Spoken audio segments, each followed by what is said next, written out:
19 তারিখের ঘটনা। আমরা 19 তারিখ দিবাগত ভোর রাতেই ফজর সফর শুরু করি এবং ওই সময়ই খবরটা পাই যে এই ধরনের একটা নৃশংস ঘটনা ঘটেছে। আমার হাতে সামান্য সময় থাকলেও এই বিপন্ন পরিবার, দুঃখী পরিবারের কাছে চলে যাওয়ার চেষ্টা করতাম, কিন্তু ওই সময়টা আমার হাতে ছিল না। যার কারণে আমি আমার সহকর্মীদেরকে অনুরোধ করেছিলাম যে আমরা সবাই যাব, তাদেরকে সান্ত্বনা দিব, তাদের দুঃখের অংশীদার হব এবং আমরা আওয়াজ তুলব। ইতিমধ্যে আপনারা দেখেছেন যে এই পাশবিক বা নৃশংস হত্যাকাণ্ডের বিরুদ্ধে আমাদের প্রিয় সংগঠন সোচ্চার প্রতিবাদ করেছে, মিটিং করেছে, মিছিল করেছে, দাবি জানিয়েছে এই নরপশুর বিচার সম্পন্ন হওয়া নয়, বিচার সম্পন্ন হওয়ার পরে শাস্তি বাস্তবায়নের দাবিতেই আমরা কর্মসূচি করেছি। আমাদের দাবি একেবারেই স্পষ্ট, যারা এইভাবে আত্মস্বীকৃত দর্শনকারী এবং হত্যাকারী, এদের বিচার লম্বা হওয়া মানেই হলো এদেরকে সহযোগিতা করা, মানেই হলো অন্যায়ের পক্ষে নেওয়া, দুষ্কৃতকারীর পক্ষে নেওয়া। এখানে বিচারটা মাননীয় প্রধানমন্ত্রী তাদের বাসায় গিয়ে আশ্বস্ত করেছেন 15 দিনের মধ্যে বিচার সম্পন্ন করবেন। আমরা দেখতে চাই প্রধানমন্ত্রীর কমপক্ষে এই ওয়াদাটা শতভাগ বাস্তবায়ন হবে এবং এটি যদি বাস্তবায়ন হয় সারা বাংলাদেশের 18 কোটি মানুষ খুশি হবে, ওনার জন্য দোয়া করবে।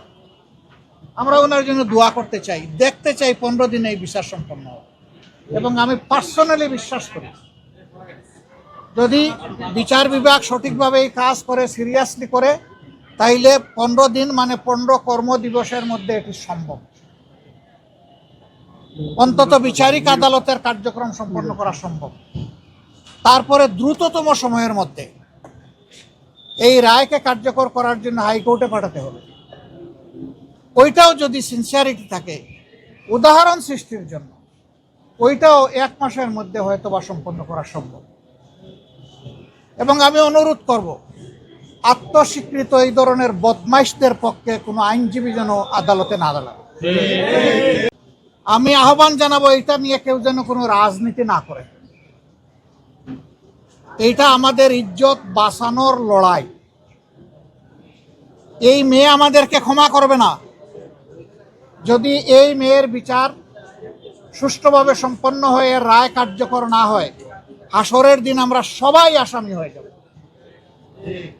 আমরা ওই আসামি হতে চাই না।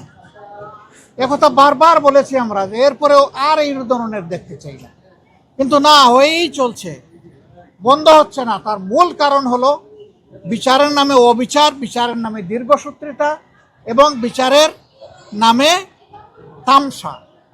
এর কারণে বিচারের প্রতি মানুষের কোনো আস্থা নাই। রামিসার বাবা আব্দুল হান্নান মোল্লা, উনাকে যখন লোকেরা জিজ্ঞেস করেছিল আপনি বিচার চান কিনা, উনি বলেছেন আমি কার কাছে বিচার চাই।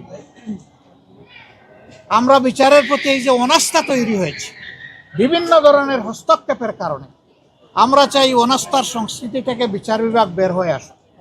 বিচার বিভাগ 100 বার স্বাধীন হোক এবং 100 ভাগ স্বাধীনতা নিয়ে তারা বিচার করুক, ন্যায় বিচার করুক। আমরা ওইটাই দাবি করব। আমরা সারা বাংলাদেশের জনগণের পক্ষ থেকে এই দাবি জানাই যে রামিসার এই বিচার অতি দ্রুত সম্পন্ন করে, যেহেতু সে স্বীকার করে নিয়েছে এবং এইখানে অন্য কোনো আলামতের প্রয়োজন নেই, আলামত একদম স্পষ্ট, সে এবং তার স্ত্রী এখান থেকে কোনোভাবেই রক্ষা পেতে পারে না। এই দুইজনকেই বিচারের আওতায় আনতে হবে। এখন দানাই পানাই করার জন্য আরও কার নাম বলতে পারে, বিচারকে দীর্ঘসূত্রে করার জন্য নাম বলতে পারে, এটি একটা চক্রান্ত। কোনো শয়তান হয়তো এগুলো শিখাইও দিতে পারে। আমরা ওই সমস্ত বিচার নিয়ে, রামিসার বিচার নিয়ে কোনো তামসা করা হোক, এটা আমরা চাই।